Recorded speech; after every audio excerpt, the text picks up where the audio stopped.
Warga Sumsel minta Deddy Mulyadi masukkan anak ke barak militer.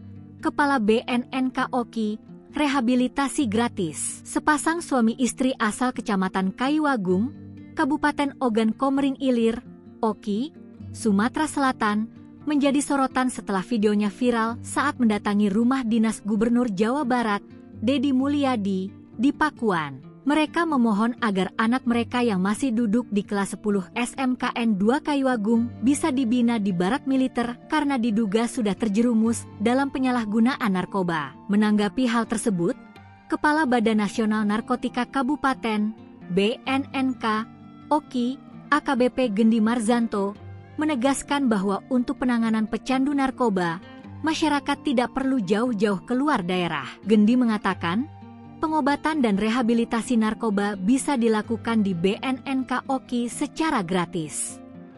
Cukup dibawa ke kantor BNNK di Kayuagung, akan langsung dilakukan asesmen.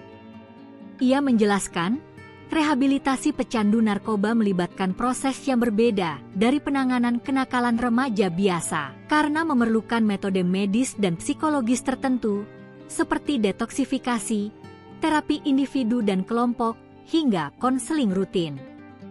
Sedangkan menurutnya, pendisiplinan di barak militer hanya menangani remaja nakal. Gendi juga menegaskan, pengguna narkoba yang secara sukarela datang untuk direhabilitasi tidak akan dipidana, sebagaimana diatur dalam peraturan perundang-undangan. Bahkan, biayanya gratis karena ditanggung oleh negara.